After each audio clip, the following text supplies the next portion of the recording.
industri perfilman sedang benar-benar terhantam berat. Bangga ya, ada satu film kolaborasi Indonesia bisa berkompetisi di Cannes Film Festival itu.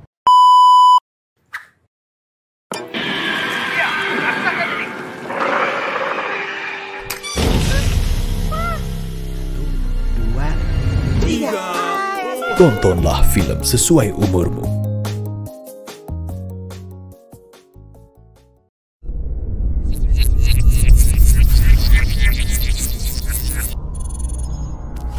Action!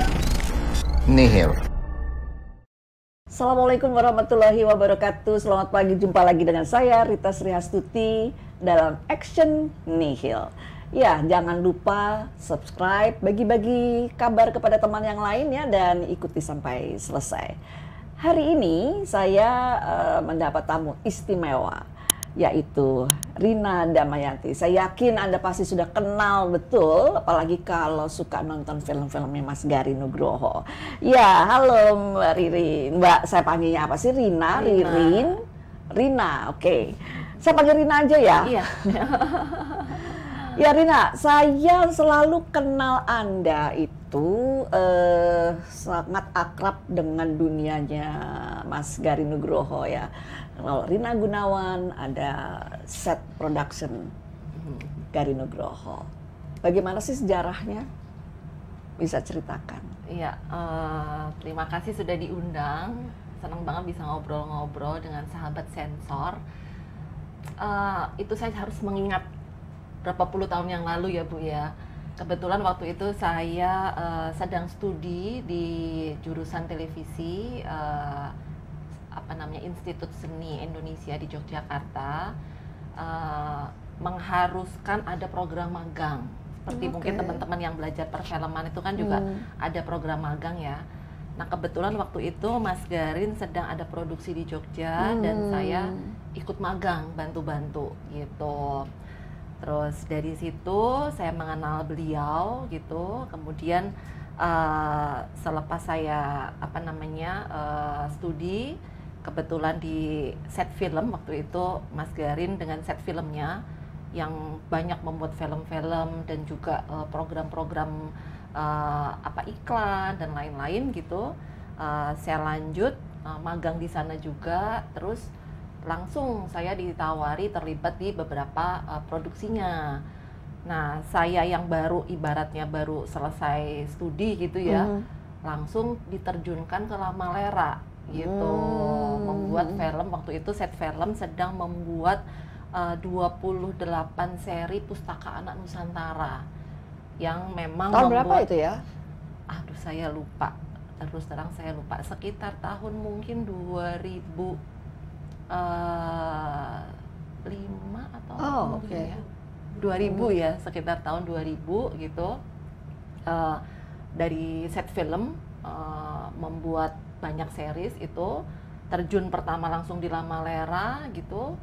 Karena memang membuat banyak series, setelah pulang dari Lamalera ditawari lanjut ke Tanjung Puting gitu, membuat series anak-anak. Nah ini saya juga senang banget, langsung total terjun, bergabung dengan teman-teman senior ya, yang memang sudah ada di set film gitu, termasuk ketemu dengan Mbak Wiwit ya, yang sekarang di LSF juga. Iya, gitu. dan menjadi produser kita hari menjadi ini. produser juga, iya. Di situ ketemu dengan teman-teman film lainnya gitu, termasuk juga ada Mas Tony Trimarsanto, ada Pak Arturo juga, kemudian ada banyaklah yang memang terlibat di proyek itu gitu. Nah dari situ keterusan Bu, langsung nggak pulang-pulang, langsung kerja di set film.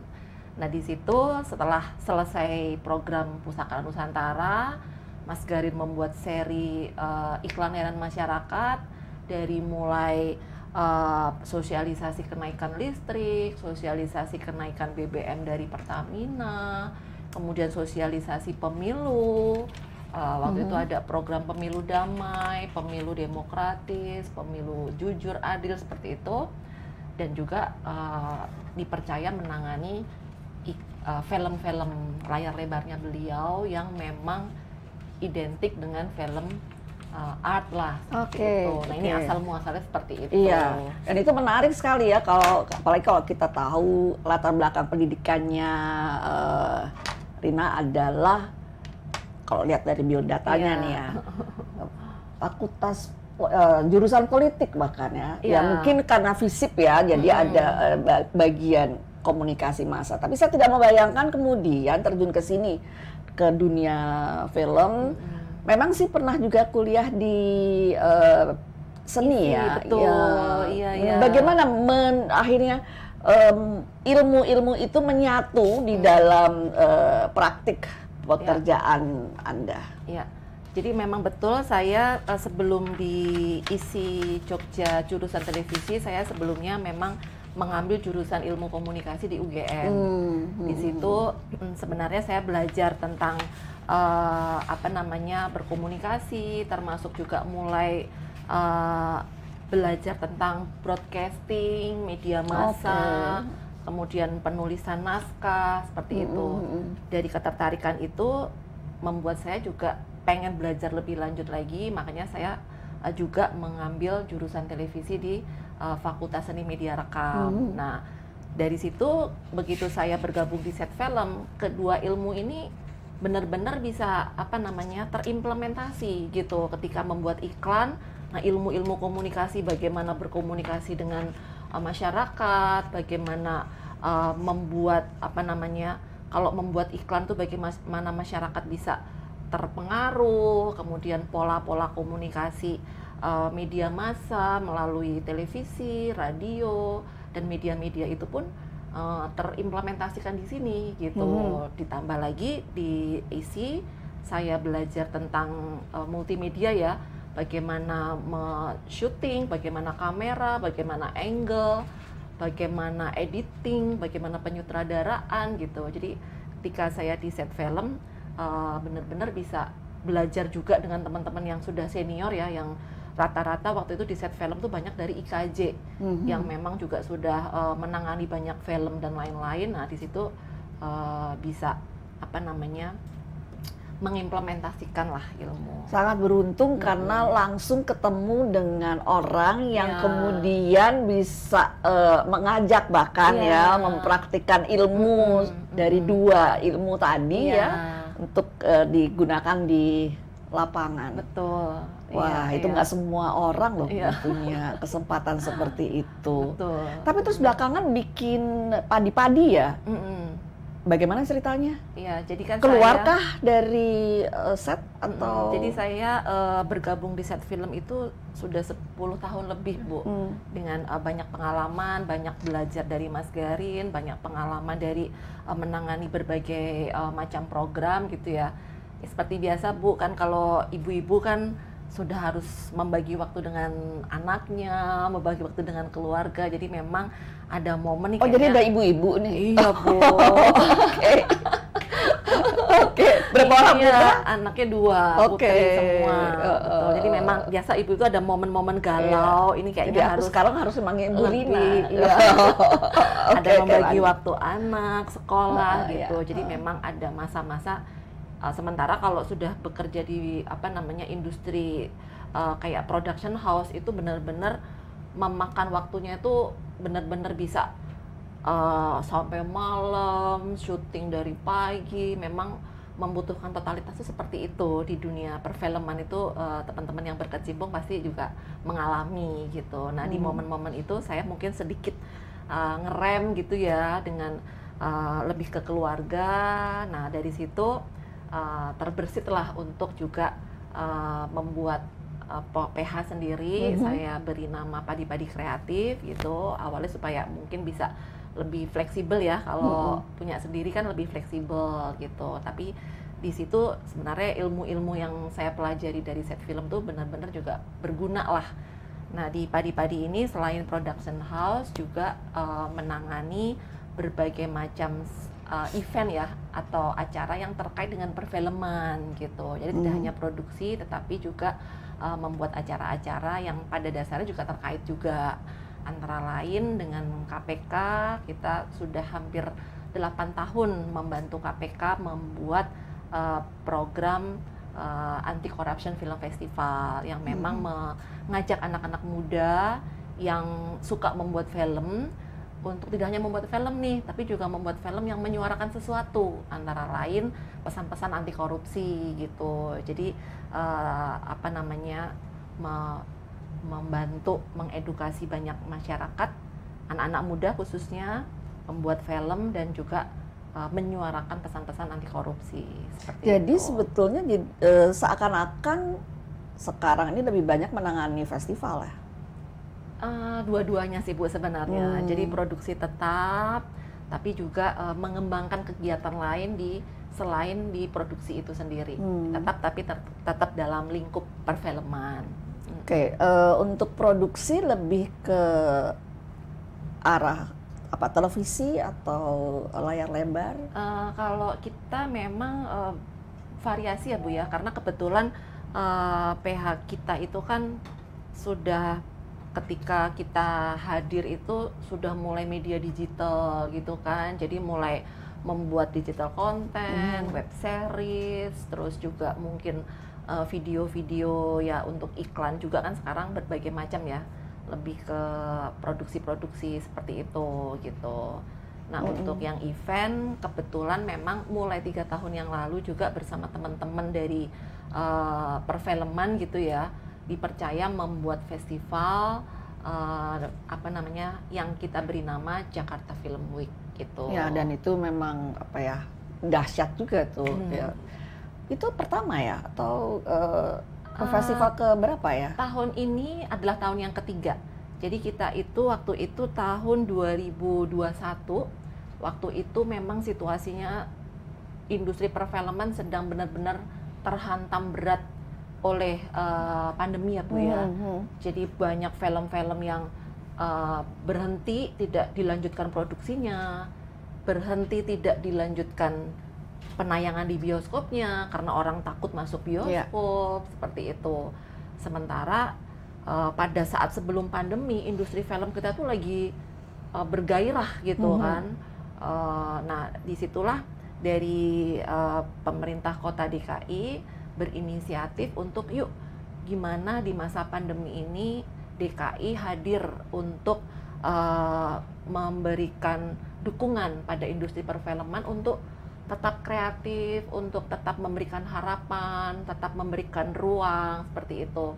Jadi tahun 2021 itu kita membuat Jakarta Film Week gitu, dan alhamdulillahnya karena itu hadir di masa pandemi ya Bu ya, kita berlangsung secara hybrid, ada yang online, ada yang offline, itu benar-benar mendapatkan sambutan yang luar biasa gitu. Nah ini yang membuat dari pemerintah DKI melanjutkan untuk terus setiap tahun menyelenggarakan festival ini. Nah sekian tahun membuat film, lalu bahkan sekarang festival, pasti kaitannya dengan sensor dong ya. Ada masalah kah selama ini dengan sensor film? Ya, pengalaman kita di tahun pertama membuat festival itu, ini kan festival bertaraf internasional gitu. Jadi di tahun pertama itu ketika pertama kali kita mempublikasikan Jakarta Film Week, kita membuka submission ya, semua film dari berbagai negara masuk gitu. Itu di tahun pertama aja kita sudah menerima submission itu mencapai lebih dari 300 peserta dari berbagai negara gitu. Nah begitu masuk kita seleksi, itu kita seleksi sekitar ada 70 film, ada short, ada feature, dokumenter, apa namanya, ada juga animasi gitu. Nah di situ ketika kita mau tayangkan gitu, kita mencoba mencari informasi bagaimana sih kalau sebuah film itu memutar, sebuah festival itu memutar berbagai film dari berbagai negara. Dan kebetulan juga memang ada teman ya Bu ya, ada Mbak Wiwit yang saya kenal dari Set Film dulu, ada Bang Arturo juga. Kita dapat informasi nih, memang kalau festival itu harus tetap disensor dan juga ada kriteria khusus untuk kategori film yang diputar di festival. Nah kita datang ke sensor dan disambut bagus banget ya Bu ya, waktu itu dengan Pak Kepala juga, Pak Ketua gitu, dan kita sensorkan semua film-film baik yang diputar di bioskop, diputar di digital juga gitu, dan sama sekali tidak ada kendala sih. Iya, artinya pemahaman sensor itu sudah tertangkap ya, bahwa sebetulnya bukan untuk merusak, tapi justru sebaliknya ya, supaya ketika sampai di penonton itu memang sesuai dengan klasifikasinya. Iya, betul. Apalagi kan kita ini adalah festival yang diselenggarakan atau diinisiasi oleh lembaga negara ya, dalam hal ini pemerintah DKI Jakarta. Jadi kita juga ada kehati-hatian, jangan sampai ada nanti hal-hal yang harusnya kita lakukan tapi tidak kita laksanakan. Jadi itu yang memang harus kita sadari lah, seperti itu. Nah ini banyak sekarang film yang juga di televisi ya sudah ada klasifikasi usia sebetulnya. Tapi ternyata penontonnya banyak yang melanggar, bahkan penontonnya nih yang melanggar ya, masuk keluarganya juga, membawa anak-anak di usia yang tidak sesuai. Menurut Anda gimana?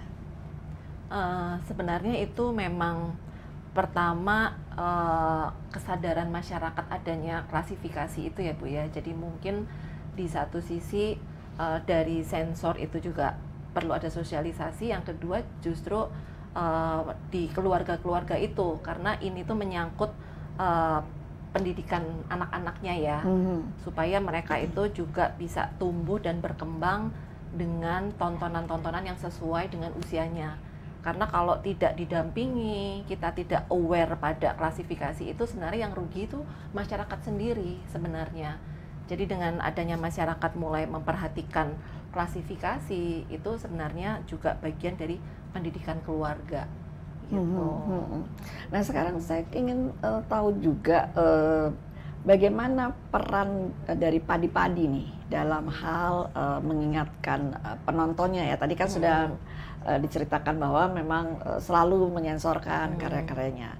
Tapi apabila ada penonton yang seperti tadi tuh tidak sesuai masuk ke film kita, bagaimana yang dilakukan ya oleh Padi-Padi? Iya, karena pada dasarnya itu kan klasifikasi itu sifatnya suatu himbauan ya, tidak keharusan, tidak kewajiban. Memang dikembalikan pada kedewasaan masyarakat gitu. Jadi yang memang kita lakukan adalah pertama kita memang selalu mengingatkan ya bahwa untuk menonton tayangan sesuai dengan usia gitu. Jadi memang kalau dari kita sendiri, karena memang banyak bekerja sama dengan banyak lembaga ya Bu ya. Jadi memang ketika kita membuat produk selalu ya ini harus masuk ke sensor, harus ada klasifikasinya gitu. Jadi dari kami terhadap aturan seperti ini memang dari awal sudah memahami itu gitu.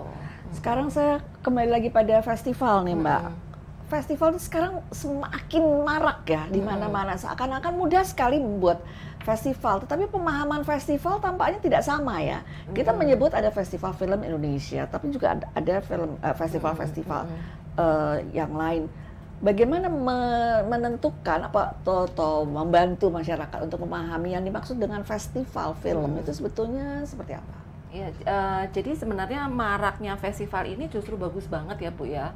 Bagus sekali gitu, banyak sekali festival yang tadi disampaikan. Di setiap daerah pun sudah banyak festival gitu. Dari mulai dari Aceh sampai Indonesia Timur itu memang banyak yang berbasis komunitas, yang berbasis klasifikasi film gitu ya. Misalnya ada festival film dokumenter, ada festival film pendek, ada festival film tadi anti korupsi, ada festival film lingkungan gitu. Nah, ini harus kita sambut sebagai sesuatu yang positif gitu, karena pada dasarnya festival itu adalah ajang apresiasi, di mana ada suatu kegiatan atau acara dalam konteks festival film ya, memutar berbagai macam film, di situ mengundang masyarakat untuk melihat. Nah, yang khas dari suatu festivalnya adalah tidak hanya memutar, tetapi juga biasanya ada diskusi, ada dialog. Nah, ini adalah merupakan bentuk ruang apresiasi, edukasi dan sekaligus juga ajang diskusi karena pembuat filmnya di situ menjadi punya ruang untuk bercerita. Kenapa sih membuat film seperti ini? Maksud tujuannya apa? Kemudian mungkin mendapatkan kritik langsung ya dari penonton. Wah, kenapa film Anda begini?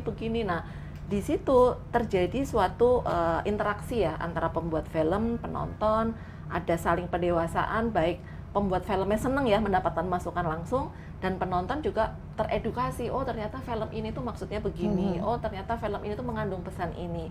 Nah, masyarakat yang menjadi penonton film festival itu di dalam konteks film Indonesia itu menjadi mendewasakan. Jadi semakin banyak masyarakat yang bisa menerima berbagai macam film gitu. Nah, itu yang sebenarnya menjadi suatu kondisi yang justru sangat bagus dalam konteks perfilman nasional. Jadi sejauh ini target itu tercapai, Mbak, yang diinginkan oleh Mbak Rina nih sebagai penyelenggara festival, bahwa keinginan apresiasi, bahwa tadi mengedukasi seperti itu, adakah penelitian bahwa memang tercapai seperti itu, atau bahkan jauh dari? Mungkin kalau dari Jakarta Film Week sendiri sebagai indikator adalah jumlah masyarakat yang terlibat di festival kami ya. Misalnya di tahun pertama ini, tahun 2021 itu dari jumlah penonton dari film-film yang kita putar secara offline di beberapa titik ruang pemutaran ya. Kami itu ada di CGV Grand Indonesia, kemudian di tahun pertama itu ada di XX1 juga, dan juga ada di kalau nggak salah ada di satu hotel gitu ya, sebagai tempat sentral dari kegiatan festival itu.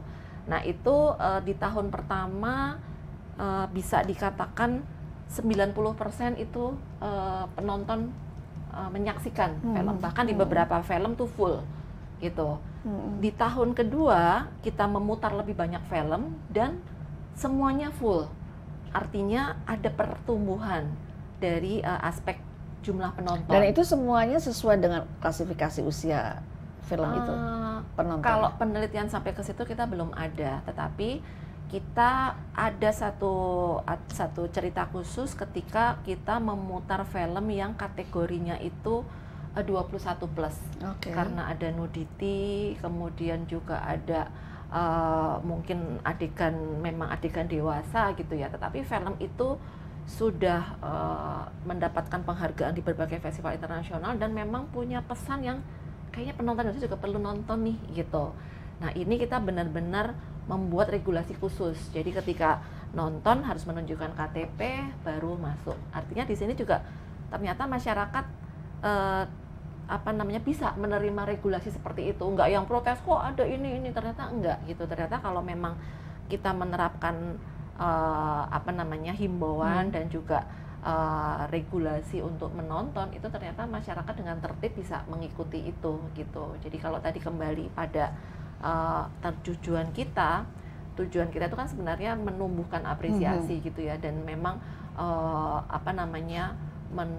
meningkatkan lebih banyak orang mencintai sinema gitu dengan menonton film, dengan gembira lah. Festival itu kan tetap membuat orang tuh gembira ya, senang nonton film, bertemu teman, bertemu filmmaker, bisa ngobrol.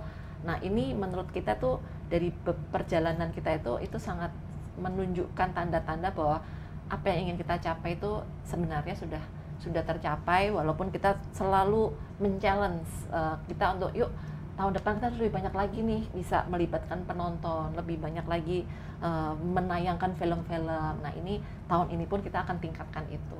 Oke, Marina, Anda kan tadi udah cerita bahwa berkeluarga dengan 2 anak, dengan kesibukan seperti ini, bagaimana pembagian waktunya? Nah, kebetulan anak saya sekarang sudah besar.